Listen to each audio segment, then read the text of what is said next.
Bab 32. Jadi kami harus tinggal di mana? Aku kesal dengan perkataan Intan padaku.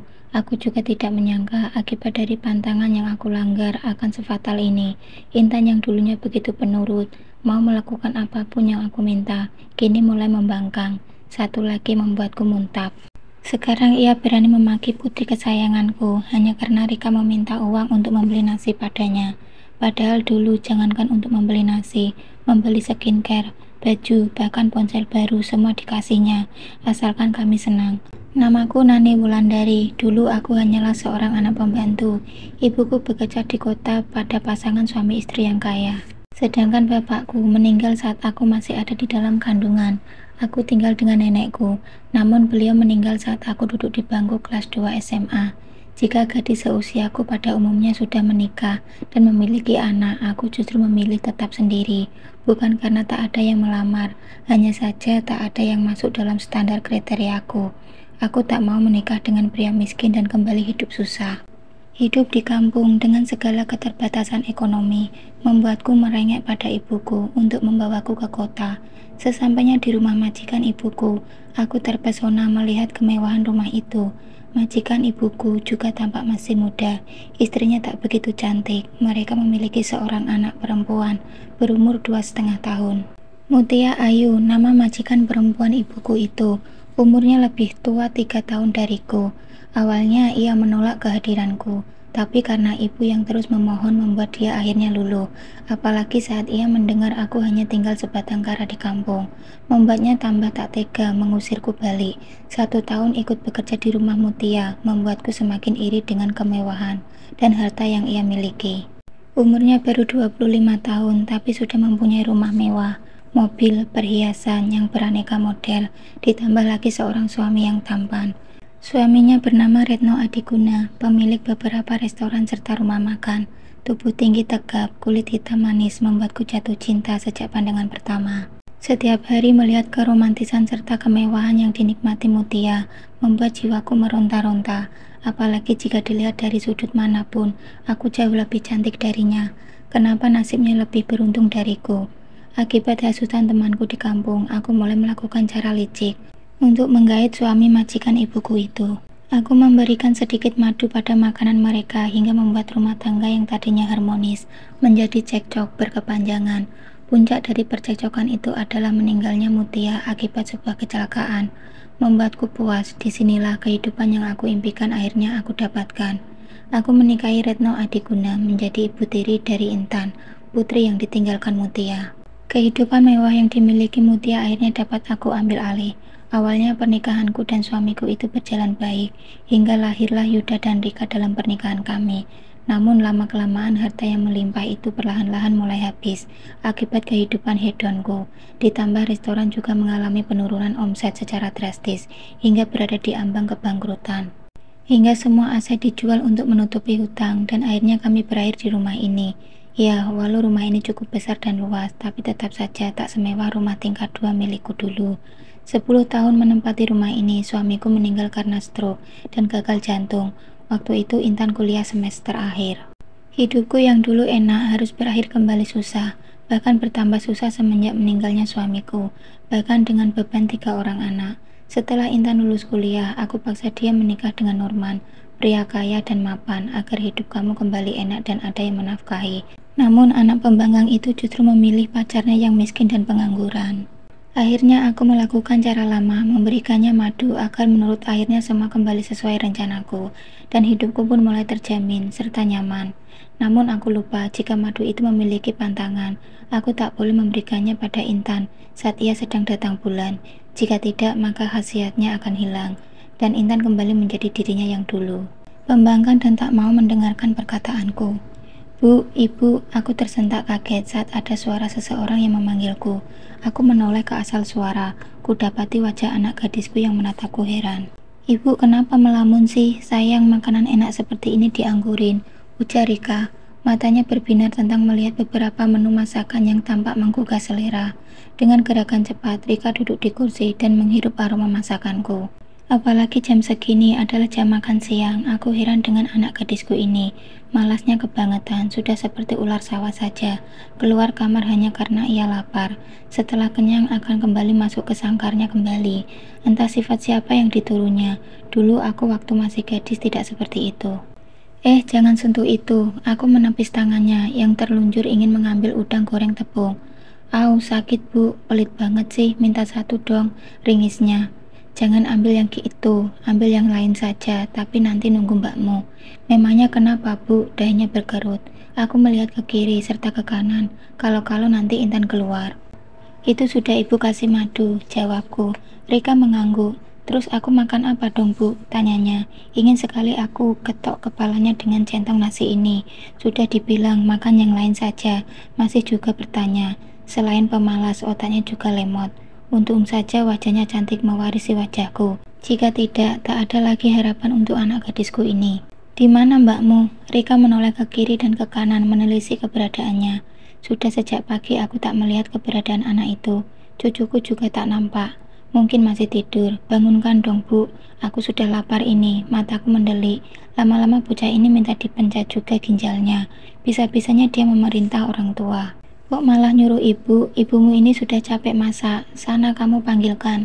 Titahku geram. Dengan wajah yang cengengesan, Rika beranjak dari duduknya menuju kamar Intan. Suara teriakan di depan pintu Intan terdengar hingga ke dapur. Suara sopran Rika melengking. Tampaknya tak ada sahutan dari kamar Intan. Aku mendekat pada putriku dengan dahi yang bergarut dalam. Tak biasanya Intan susah dibangunkan seperti ini. Biasanya juga jam segini dia sudah selesai membereskan rumah. Tak ada orangnya bu, ujar Rika. Aku membuka kenop pintu yang tidak terkunci, dan benar saja tak kutemukan keberadaan Intan di kamarnya. Loh kok nggak ada? Mungkin Mbak Intan nggak pulang ke rumah bu, balas Rika padaku. Namun hatiku berkata lain, ada perasaan tak enak yang menyusup di hati ini. Pasalnya aku ingat sekali, malam tadi Intan pulang ke rumah. Wajahnya menatapku garang, penuh kebencian. Padahal kemarin-kemarin tidak, walaupun kami sedang bertengkar. Mataku tertumpu pada lemari dua pintu yang ada di kamar ini. Lemari itu tampak sedikit terbuka. Karena penasaran aku melangkahkan kaki mendekat. Betapa terkejutnya diriku, lemari itu kosong. Tak ada satupun pakaian mahal Intan yang biasanya mengisi lemari ini. Mbakmu pergi dari rumah, Rika, seruku histeris. Jika Intan pergi dari rumah, maka makanan yang aku siapkan untuknya semua percuma. Hah? Pergi dari rumah? Masa sih bu? Coba cek lagi. Lihat lemari ini, semua pakaiannya sudah kosong. Ibu sudah heran, tidak biasanya kamar mbakmu itu tidak dikunci dengan rapat. Terus bagaimana sekarang bu, jika Mbak Intan pergi? Lalu siapa yang akan menanggung hidup kita? Sedangkan Mas Yuda nggak tahu di mana. Resahnya, aku yang pusing tambah pusing mendengar rengekan Rika. Padahal aku meminjam uang pada tetangga tadi pagi untuk memasak makanan itu semua. Hei, Bu Nani, keluar kalian sebentar, cepat. Siapa sih bu yang teriak-teriak di rumah orang? Nggak sopan, sahut Rika. Aku yang juga mendengar teriakan itu justru terdiam. Aku tahu betul suara siapa itu. Aku dan Rika keluar menemui Mang Udin. Aku merasakan perasaan tak enak dengan kehadirannya ini. Rentenir tua itu tampak duduk santai di sofa tanpa izin ataupun permisi. Sungguh tak sopan sekali. Duit saja yang banyak, tapi etika nol. Ada Mang Udin. Ada perlu apa, Mang? Bukannya hutang kami sudah lunas sama Mamang? Kan Mamang sudah menyita motornya, ujarku. Siapa juga yang mau menagih hutang ke sini? Balasnya. Tangannya terbentang di atas sandaran sofa single yang ia duduki. Matanya memindai setiap sudut rumah dengan senyum yang merekah. Terus untuk apa? Tanya Rika kembali dengan kasar. Ia tak puas mendengar jawaban ambigu dari rentenir tua ini. Mang Udin mengalihkan pandangannya pada kami, menatap kami dengan senyum tipis namun mematikan. Aku dan Rika yang masih berdiri sedikit takut dan tak berkutik melihatnya. Kapan kalian akan mengosongkan rumah ini? Mengosongkan? Maksudnya Mang? Kenapa kami harus mengosongkan rumah kami sendiri? Tanyaku. Aku sungguh tak mengerti arah pembicaraannya. Jadi gini, Mang Udin merubah posisi duduknya menjadi posisi duduk yang biasa. Rumah ini sudah dijual Intan tadi malam pada saya. Rumah beserta isinya 250 juta. Jadi rumah ini sudah menjadi rumah saya. Saya mau kalian mengosongkan rumah ini besok. Jadi besok siang rumah ini sudah tidak kalian tinggali lagi. Jedar, bagaikan disambar halilintar, aku mendengarnya. Rumah dan beserta isinya sudah dijual Intan pada Mang Udin. Pantas saja wanita itu sekarang sudah tak di rumah ini lagi. Setelah mendapatkan uang banyak, ia pergi begitu saja dari kami tanpa berbagi. Tapi kami tidak tahu jika Intan menjualnya, Mang. Lagi pula jika kami pindah, maka kami akan pindah kemana, Mang? Cicitku. Hatiku memaki Intan, bisa-bisanya aku kalah star darinya. Dan hebatnya lagi, dia menjual rumah ini pada Mang Udin, rentenir yang memiliki banyak tukang pukul. Tentu tak dapat aku kibuli. Itu urusanmu, bukan urusanku, balasnya santai. Namun cukup menusuk hatiku, seolah tak ada perasaan sedikit pun. Aku menoleh ke arah Rika, putriku itu tampak panik, mungkin ia merasakan kegelisahan yang aku rasakan. Tapi Mang, kami tak ada tujuan jika pergi dari rumah ini. Lagi pula aku juga tidak memiliki uang untuk mengontrak. Aku mohon Mang, berbalas kasihlah sedikit pada kami, mohonku. Mata Mang Udin menatap Rika dari ujung kaki hingga ujung rambut. Gila tatapannya penuh. Aku menarik tubuh Rika kasar agar berdiri di belakangku. Aku merutuki kebiasaan Rika yang selalu memakai celana mini dan kaos ketat saat berada di rumah, hingga ia tak sadar ikut keluar bersamaku dengan menggunakan baju ini. Baik, aku akan berbelas kasih pada kalian berdua. Kalian berdua boleh menempati rumah ini kembali sesuka kalian. Bahkan bukan hanya itu, aku juga akan memberikan uang saku untukmu. Bu Nani, aku tahu sekarang kamu justru tak memiliki uang untuk makan kalian besok kan? Aku menganggukkan kepala cepat saat mendengar ucapannya, walau hatiku merasa aneh dengan sikapnya yang langsung berubah, tak sekaku dan segarang tadi. Tapi dengan syarat, sambungnya kembali, baru saja hati ini senang namun sudah dibuatnya panik kembali. Syarat? Syarat apa, Mang? Tatapan Mang Udin masih fokus pada Rika yang bersembunyi di balik tubuhku. Sudut bibirnya terangkat dikit, membentuk sebuah seringai. Syaratnya putri bungsumu itu harus menjadi istriku yang kelima. Sontak aku dan Rika terkejut mendengar perkataan tua bangka tak tahu diri ini.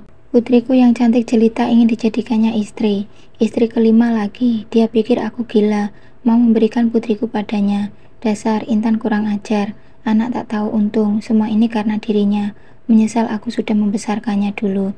Seharusnya aku buat dia mati saja seperti ibunya dulu. Tidak Bu, aku tak mau menjadi istrinya. Aku tak mau, teriak Rika histeris. Ia memeluk tubuhku dari belakang. Wajahnya menyelusup di balik punggungku. Loh, kenapa? Jika kamu menjadi istriku, hidupmu akan terjamin. Kamu tak akan menyesal cantik. Rayu Mang Udin membuatku mual. Bermimpi pun aku tak sudi memiliki menantu yang usianya melebihi usia almarhum suamiku. Tidak, aku tak mau menikah denganmu, tua bangka. Aku tak sudi, cetus Rika kasar, membuat riak wajah Mang Udin yang tadi tenang menjadi memerah dan mengeras. Mang Udin berdiri dengan wajah yang garang. Jika kamu tidak mau juga tak apa. Tapi ingat, kalian harus keluar dari rumahku besok pagi. Aku tak mau melihat wajah kalian di rumahku. Dan jangan sekali-kali kalian membawa barang apapun, kecuali pakaian kalian. Karena semua barang di sini adalah milikku, ujar Mang Udin tegas. Ia pergi meninggalkan rumah ini bersama kedua bodyguardnya yang setia menunggu di depan. Tubuhku langsung melorot jatuh ke lantai, lemas seolah tak berdaya. Bersamaan dengan pecahnya tangis Rika, aku tak tahu bagaimana hidup kami ke depannya nanti. Apa yang harus aku lakukan bersama Rika? Jika kami berdua tidak tinggal di rumah ini, lalu kami akan tinggal di mana? Bu, bagaimana dengan nasib kita, Bu? Aku tak mau menikah dengan bandot tua itu, raung Rika. Ibu juga tak ikhlas jika kamu menikah dengannya, apalagi jadi istri kelima. Ibu tak sudi punya menantu dia. Lalu bagaimana, Bu? Sudah diam Rika, tangismu hanya membuat otak ibu sakit. Lebih baik kamu bantu ibu mikir, bentakku. Rika langsung diam dari tangisnya, walau masih terdengar sesekali sesenggukan. Kepalaku rasanya begitu sakit, dalam seketika hidup kami jatuh sejatuh-jatuhnya. Aku tak memiliki sedikit pun bayangan kemana Intan pergi bersama anaknya, membawa uang ratusan juta hasil penjualan rumah. Sedangkan Rika, gadis ini tak dapat diandalkan. Jalan satu-satunya hanyalah Yuda. Aku harus ke tempat Zalia besok, menemuinya dan mencari tahu keberadaan Yuda.